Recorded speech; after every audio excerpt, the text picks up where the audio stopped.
अस्सलाम वालेकुम, hello and very warm welcome to Shauq cricket. दोस्तों, पाकिस्तान और इंग्लैंड के दरमियान पहला टेस्ट मैच खत्म हो चुका है। पाकिस्तान ये मैच हार चुका है। बिल्कुल आखिरी लम्हात में मैच का फैसला हुआ, लेकिन पाकिस्तानी बैटर्स ने जिस तरह की बैटिंग की है, ये हमेशा से ही पाकिस्तान के लिए तशवीशनाक होता है। जैसे ही लंबा टारगेट आ जाता है तो पाकिस्तान का माइंडसेट जो है वो डिफेंसिव होता है।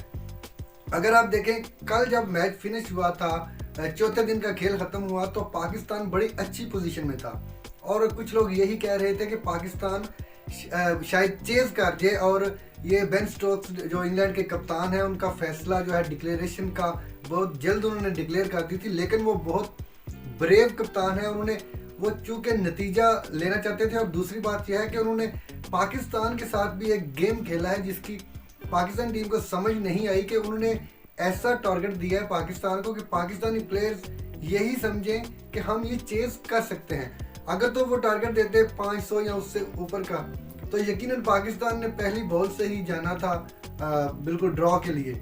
लेकिन पाकिस्तानी टीम जो है, उनको ये पता था, लग रहा था और दिल कर रहा था कि 342 रन आपको 4 सेशंस मिले हुए हैं, तो आपको करना चाहिए।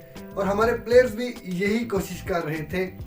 कल तक जब इमामुल हक और शकील खेल रहे थे तो बड़ी अच्छी उन्होंने बैटिंग की थी, लेकिन आज पता नहीं क्या हुआ, पाकिस्तानी बैटर्स को बिल्कुल ही डिफेंसिव हो गए थे। और पहला सेशन अगर आपने देखा हो, जब इमामुल हक आउट हुए हैं तो उसके बाद रिजवान आए हैं, पूरा 1 घंटा उन्होंने कोई रन ही नहीं किए। 12 ओवर्स में 12 रन बने थे पहले, जो पहला घंटा था। उसके बाद जब स्पिनर्स आए तो रिजवान ने कुछ शॉट्स खेलने शुरू किए और उन्होंने अच्छी बैटिंग की स्पिनर्स के खिलाफ।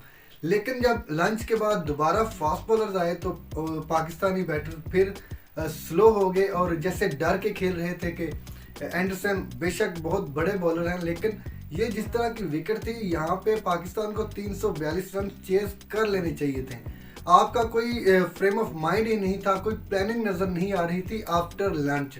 बल्कि पहले लंच से पहले तो ये बात आप समझ आ गई कि पहला जो पीरियड है 1 घंटे का, आधे घंटे का, वो आप सरवाइव करने में जाएंगे। उसके बाद आप जो है ना वो अटैक करेंगे और जीतने की कोशिश करेंगे।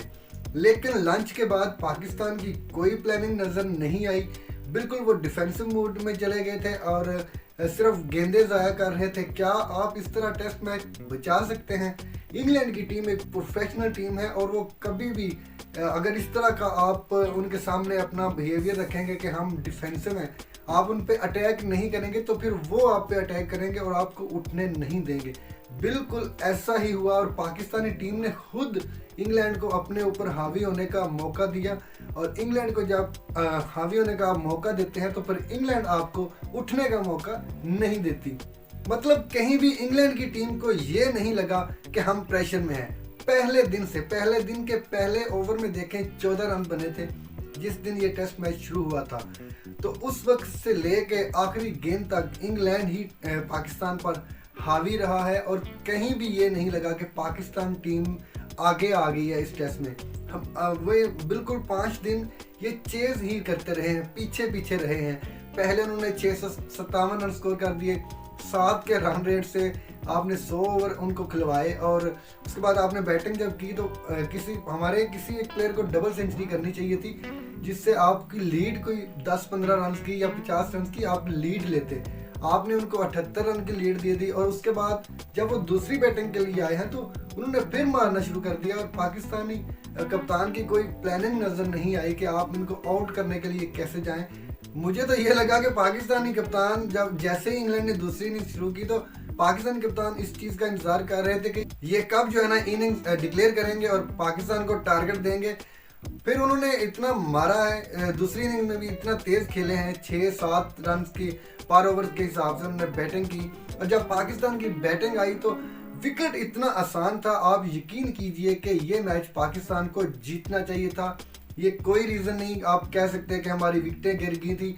आपने जब नेगेटिव अप्रोच अपनाई है तो आपकी विकेटें गिरती ही हैं। जब आप पॉजिटिव खेलते हैं, अगर पाकिस्तान की विकेटें गिर रही थी और साथ साथ अगर आप थोड़ा तेज खेलते तो इंग्लैंड पे भी प्रेशर होता कि भाई ये तो चेज करने के करीब जा रहे हैं। जब आपने अपनी नीयत उनको बता दी कि भाई हम मारने वाले नहीं हैं, हम सिर्फ ड्रॉ करेंगे। तो यकीनन फिर उनको पता था कि ये तो जीतने वाले नहीं, अब हम जीत सकते हैं, क्योंकि अगर एक टीम नहीं जीत रही तो दूसरी तो जीत सकती है ना। उसको पता होता है कि अब मैं जीत सकता हूँ। बेन स्टोक ने बहुत ही ब्रेव डिसीजन लिया था डिक्लेरेशन का, मैं उनको दाद देता हूँ। सारे कमेंटेटर्स और एक्स क्रिकेटर्स कह रहे थे कि बेन स्टोक ने जल्दी कर दी है, इनिंग्स अभी डिक्लेयर नहीं करना चाहिए, पाकिस्तान जीत सकता है। यही गेम उन्होंने पाकिस्तान के साथ किया कि पाकिस्तान हमेशा इंटैक्ट रहा, कि पाकिस्तान को ये था कि हम जीत सकते हैं। तो यही गेम उन्होंने पाकिस्तान के साथ की, लेकिन पाकिस्तान के बैटर्स की जो अप्रोच थी वो बहुत ही नेगेटिव थी।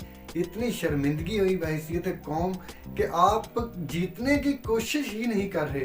क्या आपने रोकने से और बॉल को लेफ्ट करने से, डॉट करने से आपने मैच बचा लिया? नहीं बचा सके ना।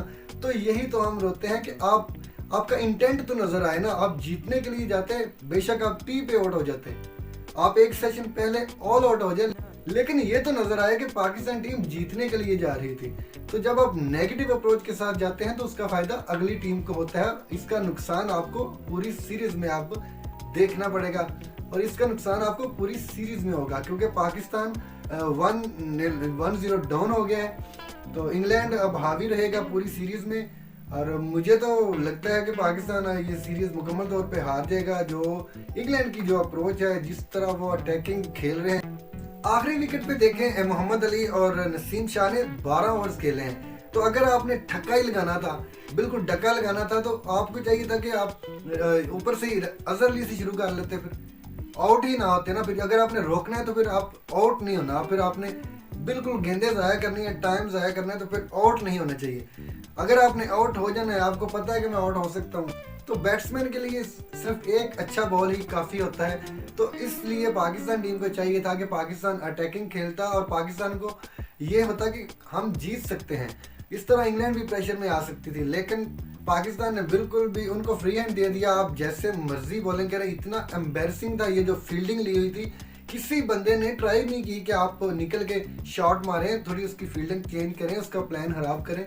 नहीं, आप उधर बिल्कुल रोक रहे हैं। फिर हारिस रऊफ इंजर्ड हो गए हैं, अगले वो मैच में नहीं होंगे। 2 से 3 वीक का उनको 2 से 3 हफ्ते का उनको रेस्ट मिल गया है। अब अगले मैच में देखते हैं किसको खिलाते हैं। मेरे ख्याल में इब्रार अहमद को खिलाना चाहिए, क्योंकि मुल्तान की जो विकेट है वो भी इसी तरह की होगी। यही क्यूरेटर्स हैं पाकिस्तान के, एक ही क्यूरेटर है पाकिस्तान के पास, उन्होंने ही मुल्तान में विकेट तैयार करनी है। तो ये भी बैटिंग विकेट होगी, और चाहिए कि पाकिस्तान को के लेफ्ट आर्म मिस्ट्री स्पिनर है उनको खिलाएं, इब्रार को, और मोहम्मद अली को मौका देना चाहिए, क्योंकि एक टेस्ट पे आप उसको नहीं निकाल सकते। लेकिन हारिस रऊफ चूंकि इंजर्ड है, तो पाकिस्तान को चाहिए कि पाकिस्तान 3 मेन स्पिनर के साथ जाए। और बाकी बैटिंग में देख लें, पाकिस्तान अजहर अली हमेशा से ऐसा ही खेल रहे हैं, और उनका करियर अब ख़त्म मुझे नज़र आता है। लेकिन पाकिस्तान टीम के साथ वो चिपके हुए हैं, कोई फ़ायदा नहीं उनका किस टीम को कभी भी हुआ। पहले वो अच्छा खेलते थे, लेकिन अब पिछले तकरीबन 2 साल से उनकी परफॉर्मेंसेस इतनी बुरी हैं, लेकिन पता नहीं वो क्यों टीम में शामिल हैं और वो रेगुलर वो टीम में होते हैं। तो इनको भी छुट्टी करानी चाहिए, उनकी जगह नौजवान जिस तरह सऊद शकील आया है, इस तरह के और लड़के भी हैं जो डोमेस्टिक में बड़ी अच्छी परफॉर्मेंस दे रहे हैं। उस्मान सलाहुद्दीन कितने अरसे से वो स्कोर कर रहा है, उसको आप मिडल में लेके आए। टॉप ऑर्डर में बैटिंग करने वाले और भी लड़के यहाँ पे मौजूद हैं, आप इन लोगों से जान छुड़वाएं। आपने मैच ही हारना है ना, अगला मैच भी आपने हारना है, तो आप नौजवानों को मौका दें, ताकि पता तो चले ना कि हमारे पास टैलेंट है या नहीं है।